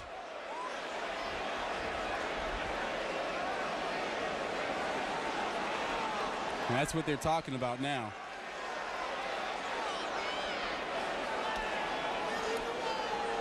So referee Jerry McGinn and his Big East crew is going to sort this out. Yeah, did he have room, an opportunity to make the catch? If he did, he'll pick up the flag. If he didn't, Opportunity to catch the ball on the kicking team. 15-yard penalty from the spot of the foul. Automatic 1st down. and it does not matter if the punt returner has to move to get the ball. You have to give him space to make the catch. Previous play is under review. Let's take a look at Jasper Howard here. He calls a fair catch, and he's moving up towards trying to get this. And now he's got 3 guys in front of him, and the ball actually hits the helmet. That was Eric Setzer. It hits Eric Setzer, the South Florida long snapper. Yeah, it's still the right call. I mean, you have to give the guy the opportunity to catch the football. Well, the bottom line is the UConn player didn't touch it. Yeah, he made a fair catch, and he needs the opportunity to catch the football. And they didn't give him room. That's why I hit him in the back of the helmet. UConn's going to retain possession here. Yeah. Well, they're going to retain possession plus the 15 yards. Exactly. So the officials sorting this out. Let's talk about, Rod, potentially what you will be looking for out of the UConn offense at this stage of the game, now trailing by 4, based on where you've seen them have success here in the second half. They've been fairly inconsistent. Well, the only real success they've had is really the use of their fullback, Sherman, getting him involved. And they've given him the football in some misdirection plays. They've thrown it to him out of the backfield. At the review, the play stands as called on the field. There was a penalty on the foul, 15-yard penalty, first down. Well, you come into a UConn game, and that guy right there, you know, is the star headliner, Donald Brown. Do you expect Brown to finally get loose here? You still have to give him the football, whether it's on some option or screen passes. I think you still have to get him the ball. So first down for the Huskies. Brown. And just a gain of 3. How about we check in on Rod's research so far? And see where we stand with some of these things. We talked about Connecticut. They had to get yardage on first down. 8 first downs of 4 yards plus. That's not good enough. That's why they've been in second and long and third and long. Keep Grothy in the pocket. They've done that pretty well. They haven't gotten the takeaways that they needed in this ballgame. But yet, just a 4-point margin here. Under 8 minutes to go. Lorenzen trying to set up the screen. Here comes Donald Brown. First down, UConn. Well, we've been waiting for something like that. Get him the ball, screen plays, draw plays, options, something to give him a little bit of room, because running power inside really hasn't worked. But you got to have him touch the football. And this is a great thing to do. Have him block a little bit, slip him outside for the screen. Now he's got some space. And he is dynamic in the open field with his strength and his speed. Jordan Todman comes in at running back now for the Huskies. Lorenzen, pump fake, chased down from behind, and he's lucky he started to get rid of it when he did, because Jarrett Bowie was just about an inch away from potentially causing a turnover there. And Jarrett Bowie is having a good night because George Selvey isn't having a good night, because Selvey is drawing all the attention with 2 and 3 guys, and Bowie is beating one-on-one pass protection. And that's what should happen. I mean, Bowie should have a big game when Selvey is drawing a couple of guys to take care of him. We told you, according to South Florida, 62% of the time, George Selvey, number 95, the other defensive end, is double or triple team. 2nd and 10. Brown inside the 40 to the 39. It'll bring up a 3rd and 7. Well, here's 27, McKenzie inside. Watch how he gets off that block. There was a block coming from Petrus, 57. He just got off of it and made the play, and now he's got 18 tackles on the night. 1 pressure and a tackle for loss. Huge ball game. Levi's 501 original spotlight there on Tyrone McKenzie. His 96 tackles on the year, 18 tonight. 3rd and 7, Brown. And he is stacked up just short of the 35, so it'll bring up a 4th down, kind of in this no man's land of field position here, where you would think that the offense, you go for it, doesn't come off the field. No, you go for it. Yeah, you don't even hesitate in a spot like this, especially with this time on the clock. They made that decision a couple of plays ago. That's why they ran, right? They ran it on 3rd down, knowing that they were going to go on 4th down, and now they have choices. I like a screen pass here, or I like some option. You know, they haven't used their little toss or flip option with Donald Brown tonight. Let's see what we get on 4th and 3. Lorenzen. First down. Ball comes loose. But was he down already? That's a live ball, and it's South Florida's ball.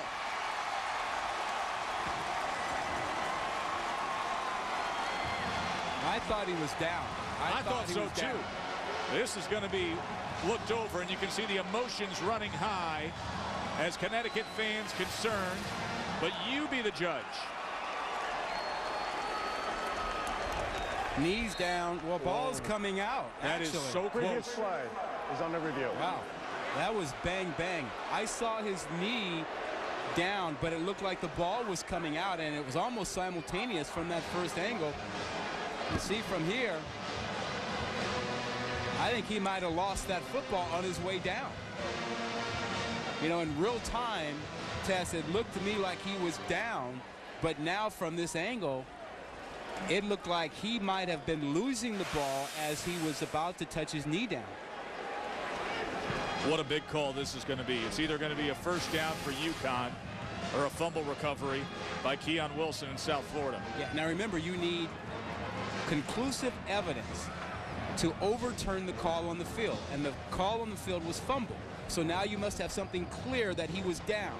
I don't think you have that. No. I think the fact that the call on the field is what it is going to be very, very hard to overturn. I mean, from that angle again, it looked like the ball was coming out before or just simultaneously with his knee going down. It's so close to call there. That ball's coming out as the knee is touching down. I don't think that is enough to overturn the call on the field. It's not clear to me. Let me reverse it on you. Okay. If the call on the field was the opposite, does the saying still hold? Yes, the standard is the same. So it's because of what the call is on the field, you're saying? Yes. There's just not enough there for me to overturn what I've seen on the field. Well, you're dead on in saying that just in real time, to watch his body language, to watch the play, you say, oh, that's not a fumble. But then you see the replay and you saw the call on the field. And here it is one more time. Yeah, what you couldn't see in real time was that the ball was starting to come out. See, there's the ball coming out. Now that angle, that's real bang bang. That is bang bang. Now keep in mind, the call on the field is fumble. The ruling on the field is confirmed. Ball came out. It was a fumble. USF recovered. 1st and 10. So what they're saying in the booth is not that they didn't have enough to overturn the call. They are saying conclusively to them, and they will confirm, that the ball was coming out before the knee went down. Now, I don't know that the ball was coming out before the knee went down. I just don't think it's clear enough. Same result. UConn had things going. And now South Florida back to business with Jamar Taylor. UConn's first turnover of the game. And it comes at such a critical juncture. Tyler Lorenzen, the 4th down play. He had the first down, but didn't hold on to the ball just a split second before his knee made contact with the turf. I have a pop quiz for you.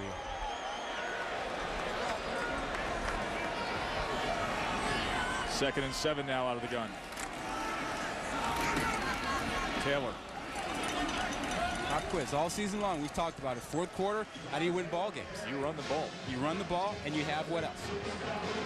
A little luck on your side sometimes. A little luck, pass rush on defense. Well, that would come in handy in the coming moments, but if they can continue to run the ball here and pick up first downs, they may not need it. Yeah, that you've got to be able to run the football to close out a game. 3rd and 4. See if the Husky defense can rise to the occasion here. Grothy's going to run it himself. And Matt Grothy doing what he does best. Not at 100% health, but he's been gutting it out all night long, and he picks up a first down for the Bulls. First time we've seen the quarterback draw. They didn't run it early because they weren't sure about his ankle and his ability to handle all of the carries. He does it here, running the draw, picking up the first down. Now this runs the clock. It gives you a chance to manage the clock and manage the game.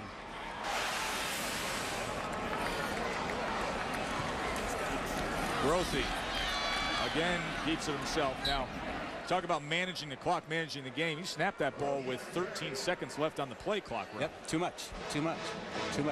You have a 4-point lead. You're 3.5 minutes. The other team has 2 timeouts. You need to manage the clock. You need to run the football when you can here, and you need to take time off the clock, off the play clock. Force them to use their timeouts. See the UConn defense doing their job on Grothy tonight. Now Grothy's not 100% because of the left foot that he rolled last week in the loss to Rutgers in the 4th quarter. Averages 275 yards of total offense, but well below that mark here. Now to pass, and that's incomplete. So the clock stops. It was intended for Torres Johnson.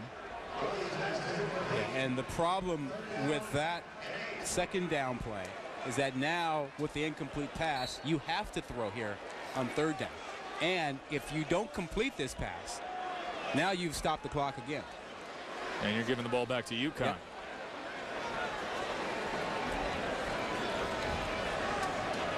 So 3-by-1 for Grothy, and Taylor flanking him in the backfield on 3rd and 8.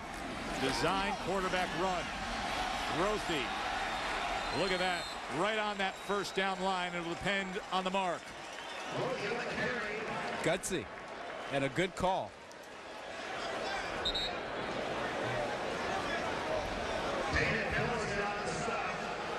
Very gutsy. Again, it's the quarterback draw with the lead. They've got a nice blocker in front with Ben Williams. And Grothy thinks he's right on the mark. Looks like he might be a tad bit short. Let's see as they extend that chain. Wow. Tip of the ball lining up with the post as close as you can get.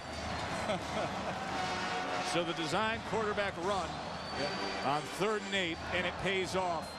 And they'll be able to take more time off the clock and put more pressure on the hopes of UConn. Yeah, and UConn is going to have to start thinking about using their timeouts appropriately. What do you do on 1st down? If you get a stop, maybe you burn a timeout. Ben Williams now. Just a yard gain there. Timeout. Connecticut. Second of the half. Now Randy Edsall's hand is forced. Yeah, you have to use them now. Clock operator, please put 2-3-4. 2-3-4 on the clock. Thank you. UConn started the year 5-0 and lost to North Carolina and Rutgers. Came back, had a big win against Cincinnati. And now trying to finish things up strong here with time running out on them. Want to remind you that coming up next after the game is Sports Center. And how about those New York Jets? Are they the best team now in the AFC? T.O. and the Cowboys with a big win. And the BCS, the new rankings are out. It's going to be the talk of college football for the next week. We had Texas head coach Mack Brown on earlier, who heard what Rod Gilmore had to say and said that Rod should be the czar of all college football. Yeah, well, proving the fact that Texas is number 2. Well, all I said was that, I think there's a way to look at one-loss teams. I think you look at, first and foremost, head-to-head competition, and then 2, where that loss occurred. What happened in that one loss? And, of course, if you look at head-to-head and you're going to debate the BCS as Jamar Taylor takes the handoff for minimal gain. Timeout. Connecticut. It all comes down to looking back at what happened between Texas and Oklahoma back on October 11th when Texas won by 10. Jordan Shipley and the Longhorns, he had a huge day. Colt McCoy found him in the back of the end zone for a touchdown. And a 45-35 win over the then top-ranked Sooners. Yeah, and that was at a neutral site. So, that was a win for them there. A loss for Oklahoma at a neutral site. A home loss for Florida. A road loss for USC. And that's kind of the way I look at those one losses if you can't look at head-to-head. Here's what concerns me if I'm a Texas fan, and that is this right there. Yep. Oklahoma playing a top 12 team, and people saying, yeah, but look at how they're finishing up the season with the win against Texas Tech and potentially a win at Oklahoma State. Now 3rd and 7, Grothy. Oh, look at these moves, but he goes back. When he could have had the first down, he takes a couple back steps and is corralled there. Still the clock running here as UConn is out of timeouts. But if he stays straight ahead, he finishes off the ball game. I don't know why he did this, Rod. He wants to make a big play. He wants more. He had the first down, and then he peeled back. If he stays straight ahead, the ball game is over. Now there's a little life for Connecticut because there's a 4th down. If they get a stop, they'll have some time on the clock. His feet were crossing the 1st down line, and he went back 2 yards. Yeah. Well, you know, that's the good and the bad with Grothe. He's an outstanding talent. He can make great plays for you, and sometimes he thinks he can make them when he shouldn't, and this is one of those times. It was as if there was an imaginary wall that he hit and rebounded back. So instead it's a 4th and 2, and with that one single play and then the flag pushing him back with a delay of game, UConn will have one last chance. Alvarado to punt from his 40. And Jasper Howard back at the 15.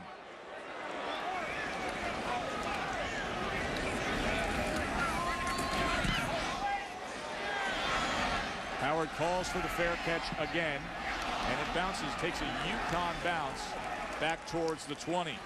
So a minute 28 remaining, and UConn with the ball. And they'll have to go the distance. They need a touchdown. No timeouts.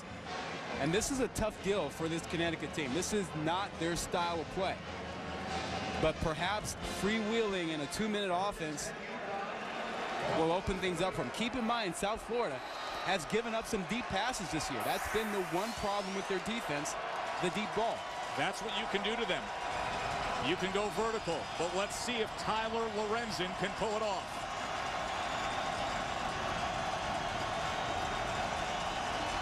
Lorenzen tried to get it out to Hernandez. A flag comes in.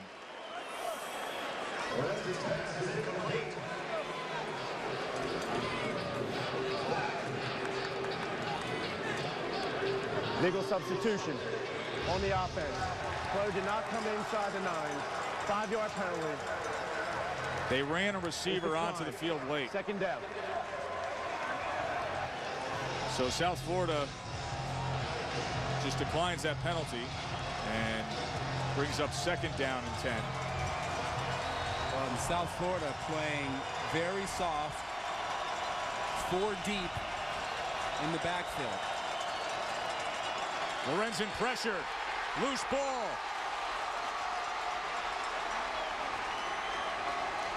Pile up down inside the 10.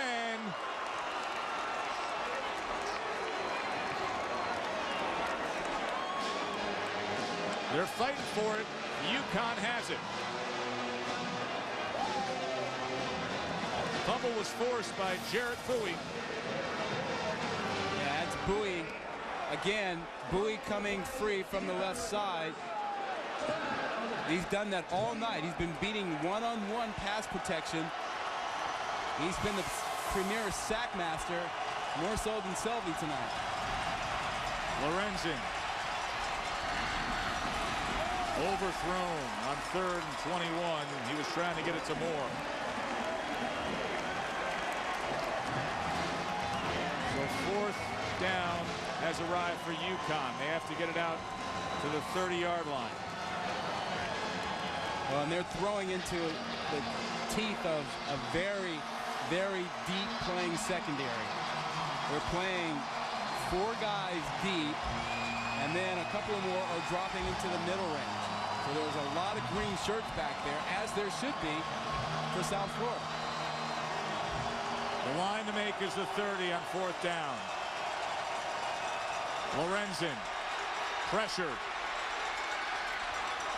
Incomplete. And a penalty marker is down.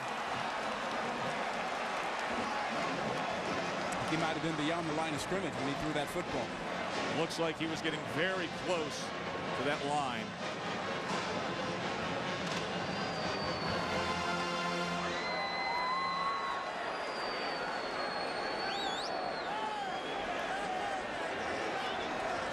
Jerry McGinn and this officiating crew have had a busy night. Legal forward pass on the offense. Number 14. The player was across the line of scrimmage. Lost it down. 5-yard penalty. 1st down.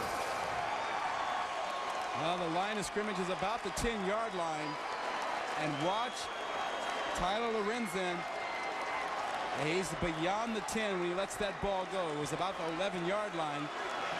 takes a hit, but he gets beyond the line of scrimmage and takes a big shot from Keon Wilson, who got him flush.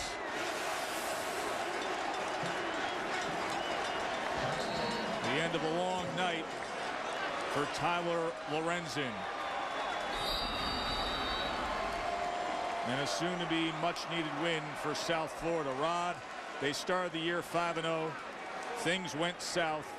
Coming off the 49-16 loss to Rutgers, they needed a night like this. Yeah, absolutely. They got that 7th win, which puts them in decent shape for a nice bowl game, and they'll finish up the season, the regular season, with West Virginia in a couple of weeks. Coach Jim Leavitt, he said, I still got that fire. He just got Gatorade. Well, they needed one more win to get to number 7, to get a Big East affiliated bowl slot, and they just got it. Wasn't the prettiest looking game offensively, but they'll take it any way they can take it.